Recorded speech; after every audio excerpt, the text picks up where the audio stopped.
नमस्कार साथियों। आज के द इंडियन एक्सप्रेस के अंदर एक आर्टिकल छपा है जो जीएस 2 में हेल्थ वाले टॉपिक के लिए काफ़ी महत्वपूर्ण है। तो अभी एक रिपोर्ट पब्लिश हुई है, नेशनल फैमिली हेल्थ जो रिपोर्ट है उसके जो आंकड़े हैं वो काफ़ी महत्वपूर्ण है और रिपोर्ट काफ़ी महत्वपूर्ण है। तो इसके अंदर सबसे पहले हम देखेंगे कि न्यूज़ क्या है और उसके बाद में देखेंगे कि जीएस पेपर सेकंड के अंदर जो क्वेश्चन पूछा जा सकता है वो क्या संभावित प्रश्न है और उस प्रश्न का उत्तर लिखते वक्त हमें इस रिपोर्ट के डेटाओं को किस तरह से इस्तेमाल करना है। तो सबसे पहले हम बात कर रहे हैं यहाँ पर, वो है कि NFHS। ध्यान से सुनिए, NFHS इसका मतलब है national family health survey. National family health survey. तो सबसे पहले बात करते हैं कि नेशनल फैमिली हेल्थ सर्वे की जो रिपोर्ट है ये कौन जारी करता है। तो याद रखना, ये IIPS मुंबई द्वारा जारी की जाती है।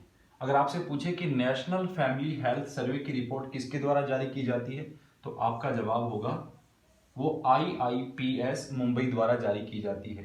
तो ये IIPS क्या है, तो आपका जवाब होना चाहिए international institute of population and international institute of population and sciences. याद रखना, international institute of population and sciences Mumbai के द्वारा जारी की जाती है।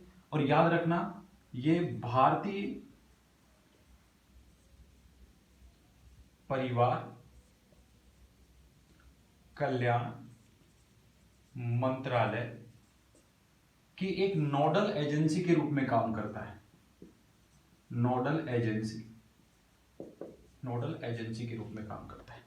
तो जो फैक्ट के तौर पे, प्रीलिम्स के फैक्ट के तौर पे या अदर एग्जाम, कॉम्पिटिटिव एग्जाम में जो क्वेश्चन बनते हैं वो यहाँ से तो ये पूछा जा सकता है कि जो नेशनल फैमिली हेल्थ सर्वे की रिपोर्ट किसके द्वारा जारी की जाती है, तो आपका जवाब होगा IIPS के द्वारा, international institute of population and sciences Mumbai के द्वारा। और ये IIPS है, ये एक नोडल एजेंसी है, वो किसकी है, भारतीय परिवार कल्याण मंत्रालय की एक नोडल एजेंसी है। ठीक है, ये पॉइंट याद रहेगा। ठीक, आगे देखें तो देखिए इसमें जो आंकड़े हैं, इस रिपोर्ट के अंदर जो आंकड़े हैं वो क्या क्या है उनको देखो कि इस रिपोर्ट के आंकड़ों में हम क्या क्या देखते हैं। डेटा जो है,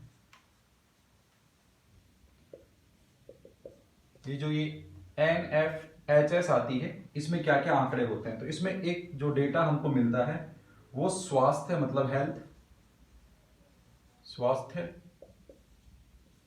और पोषण से संबंधित आंकड़ा मिलता है। दूसरा जो आंकड़ा हमें मिलता है वो जनसंख्या से संबंधित आंकड़ा मिलता है, जनसंख्या से।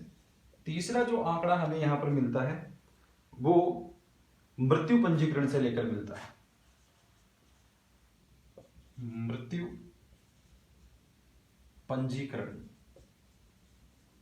पंजीकरण से संबंधित मिलता है। चौथे नंबर पे देखें तो यहां के जो डेटा हमें मिले तो वो बच्चों का प्रतिरक्षण,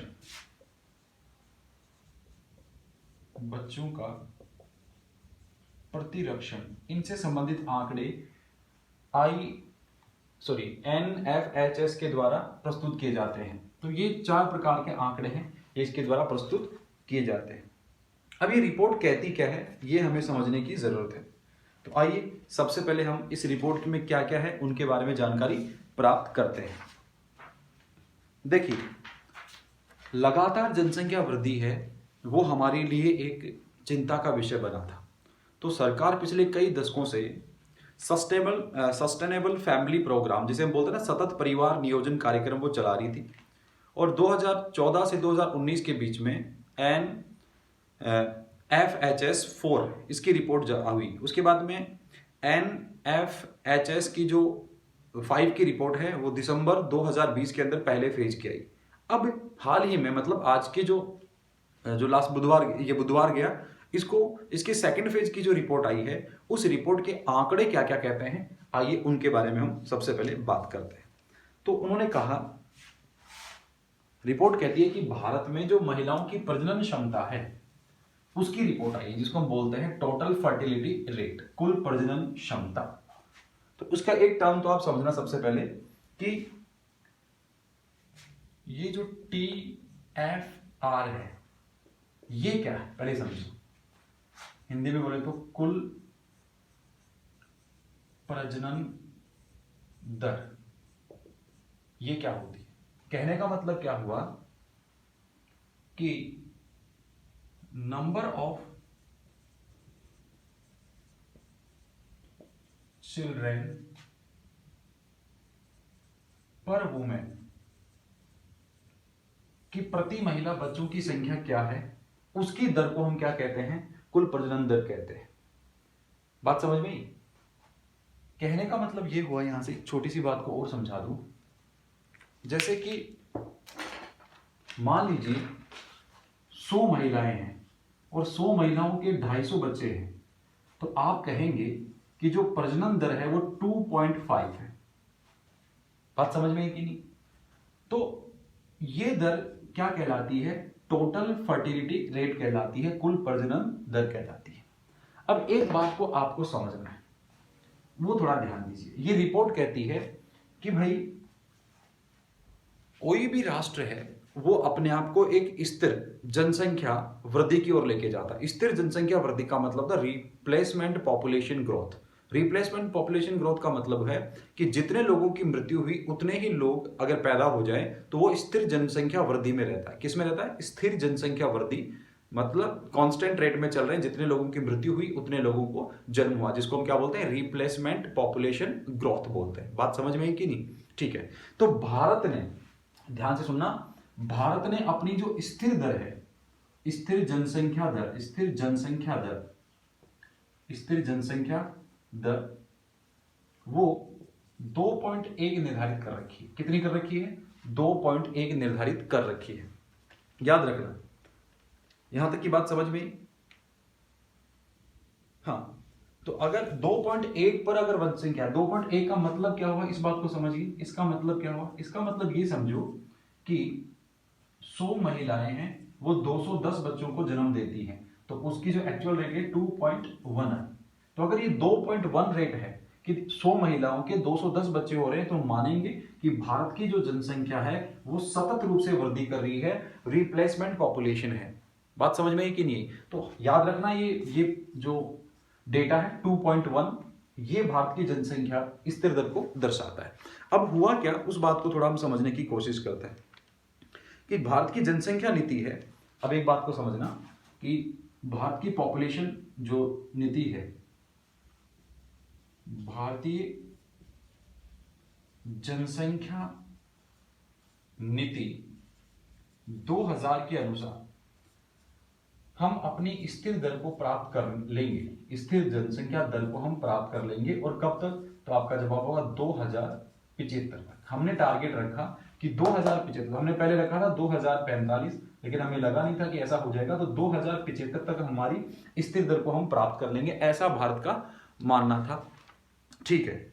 अब हुआ क्या कि जो रिपोर्ट आई है, जो NFHS की रिपोर्ट आई है, उसके अनुसार पहली बार जो हमारी TFR है वो 2.0 हो गई है। कितनी हो गई है? 2.0। अब थोड़ा समझने की जरूरत है, थोड़ा समझने की जरूरत है कि इस रिपोर्ट के अनुसार NFHS 5 की जो सेकंड फेज है, सेकंड फेज, इसकी रिपोर्ट के अनुसार अब हमारी टोटल फर्टिलिटी जो रेट है, फर्टिलिटी रेट है, कुल प्रजनन दर है, वो 2.0 हो गई। कितनी हो गई है? 2.0, जबकि होनी कितनी चाहिए थी? 2.1। इसका मतलब जितनी गिरावट होनी चाहिए थी हम उससे नीचे चले गए हैं जनसंख्या के अंदर। बात समझ में आई कि नहीं? तो ये भी आपको एक बात समझनी है कि स्थिर दर से भी नीचे हम चले गए। तो एक पॉजिटिव वे में भी है और एक नेगेटिव वे में भी है। तो पॉजिटिव में ये है कि हम चाहते हैं कि जनसंख्या नियंत्रित हो। बात समझ में आई कि नहीं? तो यहां पे हम देखेंगे तो इसका मतलब है कि 100 महिलाओं के 200 बच्चे पैदा हो रहे हैं, या ये बात आपको समझनी है। ठीक है। अच्छा सॉरी, मैं माफी चाहूंगा, ये 2075 नहीं, ये 2070 तक हमारी जो रिपोर्ट है वो है। तो ये पॉइंट आपको समझ में है कि स्तर दर भारत ने कितनी दर कर रखी है, 2.1 कर रखी है। मतलब 100 महिलाओं के ऊपर कितने 210 बच्चे हों। और ये जो है हमने भारतीय जनसंख्या नीति 2000 के तहत हमने ये रखा था कि ये हमारा टारगेट होगा। लेकिन जो ये रिपोर्ट आई है इसमें जो टोटल फर्टिलिटी रेट है या यूं कहें कुल प्रजनन दर है वो कितनी है, 2.0 हो गई है। इसका मतलब जो निर्धारण था हमारा उसे भी हम नीचे चले गए। तो ये एक पॉजिटिव वे में है कि जनसंख्या नियंत्रित है। ओके, एक पॉइंट आपका क्लियर हुआ। तो ये तो हुआ जनसंख्या। अब इस जनसंख्या का आधार क्या बना, एक ये भी देखिए। तो जनसंख्या का एक आधार तो आपने क्या देखा, प्रजनन वाला, टोटल फर्टिलिटी रेट। तो इसने कहा कि ये कितनी हो गई, 2.0 हो गई है। ठीक है, एक बात तो ये।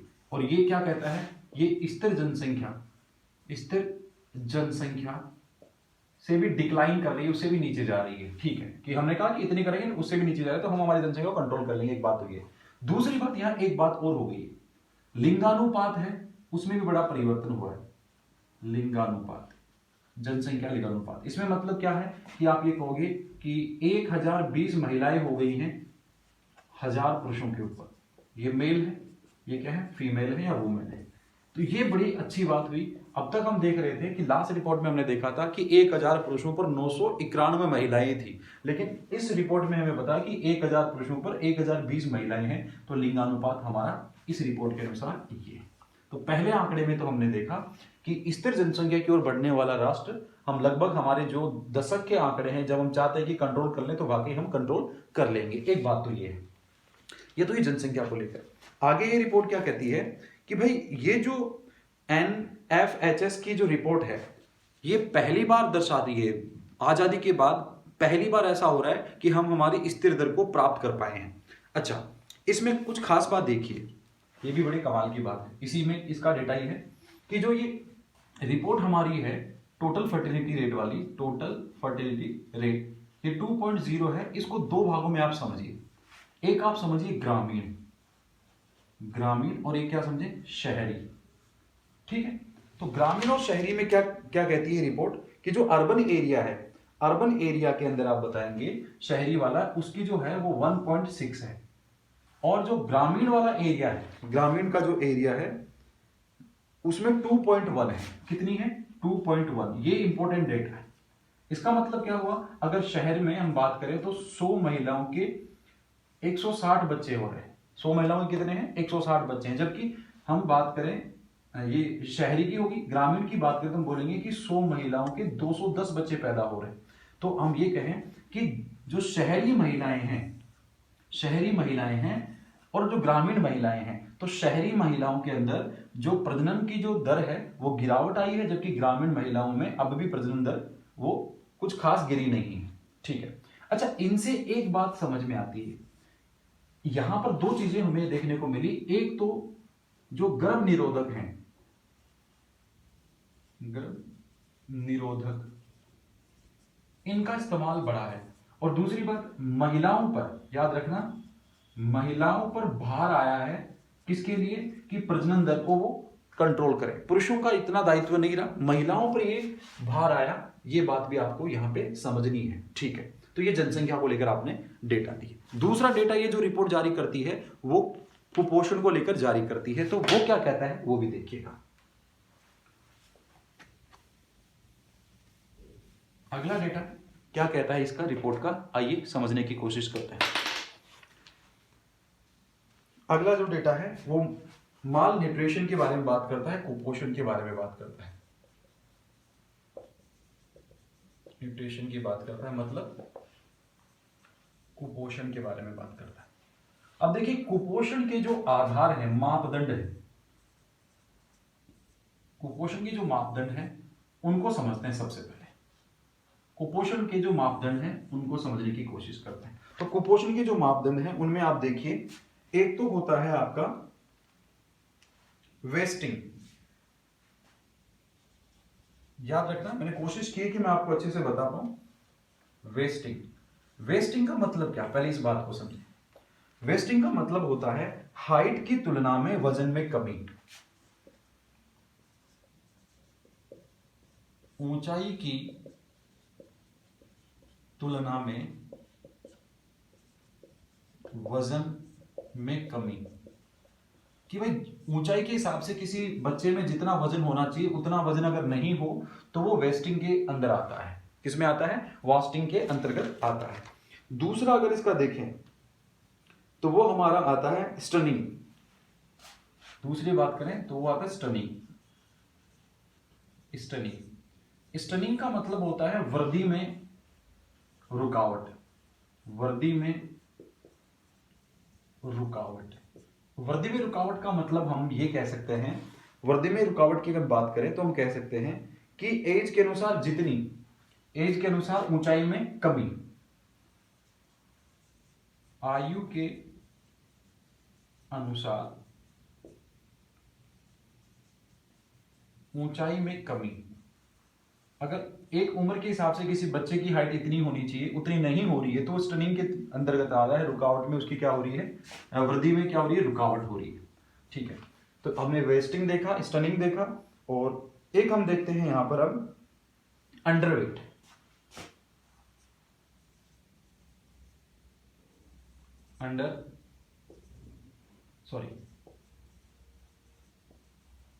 अंडरवेट एक आता है ओवरवेट, और एक हम देखते हैं यहां पे ओबेसिटी। ओबेसिटी मतलब मोटापा। तो ये पूरे पैमाने हैं कुपोषण को दर्शाने के। एक तो वेस्टिंग, एक स्टनिंग, एक अंडरवेट, एक ओवरवेट, और एक होता है ओबेसिटी।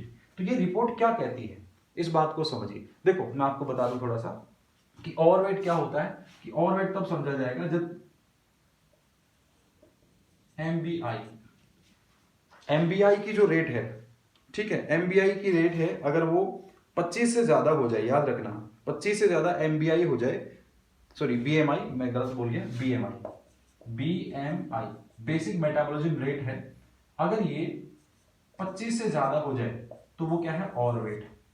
और अगर बीएमआई है ये 30 से ज्यादा हो जाए तो वो क्या है? ओबेसिटी में आता है, मोटापे के अंतर्गत आता है। अब इस रिपोर्ट के अंदर एनएफएचएस की जो रिपोर्ट 5 है ये क्या कहती है, आइए उसको समझने की कोशिश करते हैं। तो सबसे पहले बात करते हैं वास्टिंग के अंतर्गत। तो ये कह रहा है कि भाई पहले जो रिपोर्ट थी, पहले भारत के अंदर रिपोर्ट क्या कहती है ये समझना। रिपोर्ट क्या कहती है उस आंकड़े पे ध्यान देना। रिपोर्ट कहती है कि पहले भारत के अंदर जो ये क्या बोलते हैं, ऊंचाई की तुलना में वजन में जो कमी थी उसमें सुधार हुआ है। क्योंकि पहले जो था वो 21% थी। कितनी थी? 21%। और अब जो है वो कितनी हो गई है? 19% हो गई है। तो ये एक अच्छी बात है कि ऊंचाई की तुलना में जो वजन में पहले जो कमी थी वो 100 लोगों में से 21 लोगों के वजन कम थे, लेकिन अब 100 लोगों में 19 के ही कम है। क्या ये बात समझ में आई? तो वेस्टिंग में सुधार हुआ है, तो यहां पर आप कहेंगे कि इसमें क्या है? सुधार हुआ है, इंप्रूवमेंट है, सुधार है, रिजल्ट इसका ये है। ठीक है, अब एक और देख लेते हैं इसके अंदर। तो वो हमारा है कि स्टनिंग का क्या मामला है। तो स्टनिंग के अंदर देखिए, स्टनिंग का मतलब आप समझते हो ना, उम्र के हिसाब से ऊंचाई। तो पहले अगर देखें रिपोर्ट क्या कहती है कि पहले स्टनिंग की बात करें तो पहले 38% हुआ करती थी, 38.8 के लगभग थी, 38.8%। लेकिन अब वो कितनी होगी? तो वो 35% होगी। इसका मतलब ये भी बहुत अच्छी बात है कि अब आयु के अनुसार ऊंचाई में कमी नहीं है। पहले ये समझो कि आयु, जैसे मान लीजिए किसी व्यक्ति की जो भी आयु, तो पहले 38 लोगों के अंदर ऊंचाई कम थी, हाइट कम थी, लेकिन अब 35 लोगों में कम है। तो इसका मतलब ये भी एक सुधार है। तो वृद्धि नहीं रुक रही है, वृद्धि में भी सुधार हुआ है। वैसे कोई खास नहीं है, लेकिन हम कह सकते हैं कि हाँ सुधार है थोड़ा बहुत। एक बात करते हैं थोड़ा सा, और जो और चिंता का जो विषय बना हुआ हमारा, उसमें बात करते हैं ओवरवेट को लेकर। ओवरवेट को लेकर हम बात करते हैं। तो देखो पहले जो ओवरवेट था, ये देखिए पहले 2% था, लेकिन अब ये कितना हो चुका है कि 3.4% हो चुका है। यहां थोड़ी दिक्कत है। देखो समझना, ऊंचाई की तुलना में वजन में जो कमी थी उसमें सुधार हुआ है, और उम्र के हिसाब से जितनी ऊंचाई होनी चाहिए थी उसमें भी सुधार हुआ है। लेकिन गड़बड़ यहां हो गई ओवरवेट के अंदर कि पहले 100 में से 2 बच्चे ओवरवेट थे जिनकी बीएमआई रिपोर्ट 25 से ज्यादा होती थी, अब वो 3.4 हो गए हैं। इस बात को थोड़ा समझना। तो एक यहां दिक्कत है। ठीक है। हाँ, और अंडरवेट का मतलब होता है एज के हिसाब से वजन में कमी है, वो अंडरवेट है। ओके, तो ये मापदंड आपको समझ में है, तो ये थोड़ा डेटा आप इसका इस्तेमाल कर सकते हो। मैं उम्मीद करता हूँ ये बात समझ में आई होगी। ठीक है, अब एक दिक्कत और यहाँ पे देखने को मिल रही है, अगर ये पॉइंट समझ में आ गया तो एक जो चिंता का विषय बना हुआ है वो है इनेमिया। इनेमिया का मतलब है खून की कमी। इनेमिया की जो एक रिपोर्ट है वो क्या कहती है इसी के साथ, हाँ, तो वो भी थोड़ा समझ लेते हैं। इनेमिया,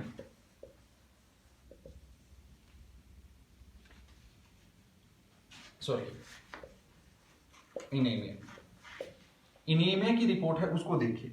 ये कहता है कि 5 वर्ष से कम बच्चों की बात करें, 5 से कम बच्चों की बात करें तो पहले जो रिपोर्ट थी वो कहती थी कि पहले 58% लोगों में इनेमिया, जो बच्चे थे उनके अंदर खून की दिक्कत होती है, लेकिन अब 67% लोगों के अंदर खून की दिक्कत हो रही है, ये रिपोर्ट कह रही है।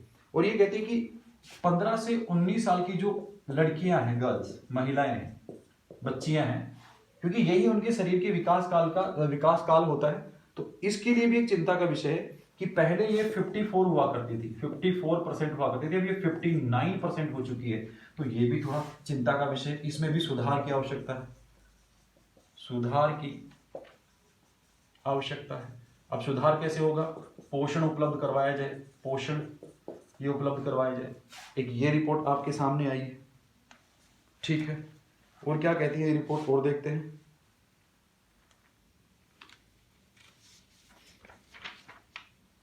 अच्छा, अब थोड़ा सा इसके कुछ डेटा हैं उनको भी लेके देख लेते हैं। हाँ जी, तो डेटा है वो देखें।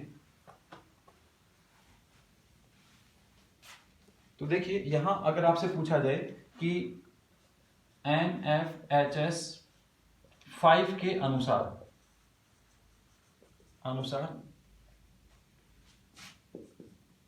TFR अबाउट 2 वाले स्टेट कौन से हैं, कि ऐसे वो कौन से राज्य हैं जिनकी कुल प्रजनन दर है वो 2 से ज्यादा है। तो वो 5 राज्य आप कौन कौन से बताओगे? तो एक नंबर पे है बिहार। बिहार की कितनी है? तो याद रखना बिहार की 3 है।